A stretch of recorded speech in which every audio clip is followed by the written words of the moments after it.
자, 이번에는 인천 소식을 좀 알아보도록 하겠습니다. 허종식 더불어민주당 의원 동구 미추홀구갑이 지역구인데 이런 주장을 했습니다. 국토교통부가 3기 신도시 계획을 발표하기 3개월 전에 신도시 예정지가 담긴 도면을 사전에 유출했다. 지금 이렇게 밝혔는데 어떤 일입니까, 이게? 네, 더불어민주당 허종식 의원이 국토부가 3기 신도시인 계양 신도시 예정지죠. 계양 테크노밸리 도면을 사전에 유출했다라는 주장을 제기했는데요. 네. 계양 신도시가 지정되기 3개월 전인 2018년 9월 달에 국토부가 수도권 주택공 확대 방안을 발표를 합니다. 그 자료야, 보도 자료에 계양 테크노밸리 도면이 떡하니 이제 포함이 됐던 겁니다. 당시 국토부는 수도권의 주택난을 해소하기 위해서 앞으로 대규모 택지를 4군데나 5군데를 지정하겠다 이렇게 밝혔었거든요. 조만간 3기 신도시가 지정될 수 있다라고 충분히 예상이 되는 상황에서 국토부가 보도 자료에 불필요하게 계양 테크노밸리 도면을 이제 포함시켰기 때문에 이런 논란을 자초했다 이렇게 볼 수가 있습니다. 결과적으로 3개월 뒤에 뭐 신도시가 안 됐으면 모르겠는데 또 그 지역이 계양 3기 신도시로 선정이 되면서 국토부가 계양 신도시 정보를 사전에 유출한 거 아니냐, 뭐 부동산 투기를 뭐 부채질한 거 아니냐 비판을 받는 것도 바로 이러한 점 때문이라 볼 수가 있습니다. 그렇군요. 이런 얘기가 나오자 정세균 총리 앞으로 철저히 조사하겠다 이 부분 이렇게 말을 했는데 국토부 해명했습니다. 용역회사가 실수한 거다라고 얘기를 했는데 일단 뭐 조사, 수사 필요하겠습니다만 이 용역회사에 대해서도 관리를 좀 할 필요가 있지 않을까 싶어요. 네, 그런 얘기가 나왔는데요. 일단 국토부는 뭐 용역사의 실수다라고 해명을 했습니다. 또 인천시장, 그 국회의원, 그 지역에 있는 정치인들이 공약사항으로 내놨던 사안이기 때문에 이미 알려진 오픈된 정보다. 그리고 유출된 계양 신도시 도면이 3기 신도시와 일정 부분 또 차이가 상당 부분 있다는 점에 있어서 사전 유출은 아니다라고 이렇게 항변을 하고 있는데요. 하지만 용역사의 실수든 아니면 국토부가 이걸 발견하지 못했든 어쨌거나 불필요하게 계양 테크노밸리 도면을 유출한 것에 대해서는 어느 정도 책임이 있다 볼 수가 있을 것 같습니다. 특히 이번에 허 의원이 지적한 내용인데요. 용역사에 대한 관리 방안이 필요하다라는 지적이 있었습니다. 상당 부분 공감이 되는 내용이라고 볼 수가 있습니다. 일반적으로 택지 개발 사업, 개발 계획을 수립할 때 용역사가 국가와 지자체에 함께 하는 것이 오랜 관행이라고 볼 수가 있습니다.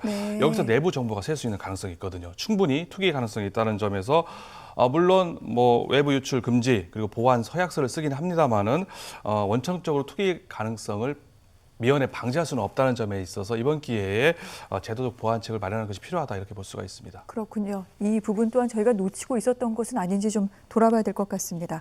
그리고 이 LH 투기 의혹 이후 지금 전면적인 조사와 수사가 진행되고 있는데 인천에서도 관련 수사 지금 속도가 붙고 있습니다.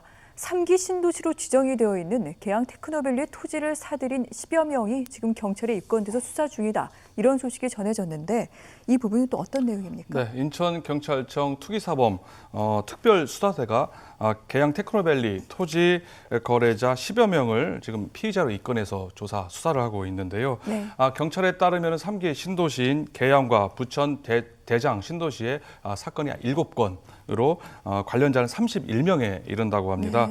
이들 상당수는 이곳에서 농사를 짓겠다라고 이제 허위로 서류를 제출해서 하지만 실제로는 농사를 짓지 않는 농지법 위반의 혐의를 받고 있는데요. 하지만 경찰은 최근에 논란이 됐던 LH 사태처럼 미공개 정보를 이용해서 토지를 취득했을 가능성을 염두에 두고 수사를 벌이고 있습니다.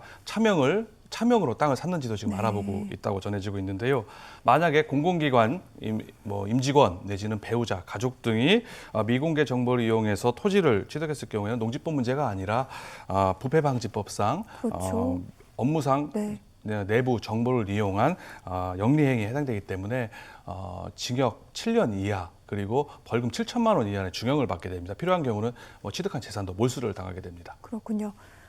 아직 이 사람들이 어떤 직업이라던가 연관이 있는지는 정확하게 전해지진 않았습니다만 일단 지난 금요일에 정부 합동조사단의 2차 조사 결과가 있었죠. 3기 신도시와 관련해 인천시 공직자는 없다라고 그렇게 발표가 나왔습니다만 하지만 조사 대상 일단 본인에 대해서만 한 겁니다. 어떤 가족이라던가 지인, 차명과 관련된 내용이 여기에 포함되어 있지는 않기 때문에 한계가 있다는 지적이 나오고요. 방금 말씀드린 그래서 계양 테크노밸리 토지를 산 그 혐의자들 같은 경우에도요, 어떤 연관이 있는지는 아직은 좀 드러나지는 않은 상황입니다. 이런 가운데 민주당 소속 인천시 의원과 군구 의원들 오늘 인천시청 앞에서 기자회견을 열었는데 김종인 인천시 의원 계양지구뿐만이 아니라 검암역 역세권 등등 인천 지역 전반 부동산 개발 관련 선출직 공직자, 시 군구 고위공직자, 인천도시공사 임원까지 부동산 전수조사 대상을 확대해야 된다. 이렇게 주장을 했습니다.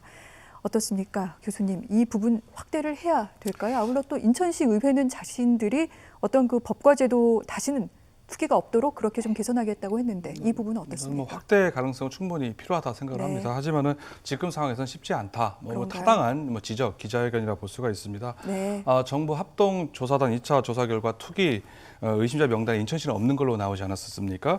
하지만은 조사 대상과 범위 한계 있다는 지적은 네. 여전히 나오고 있는 상황입니다.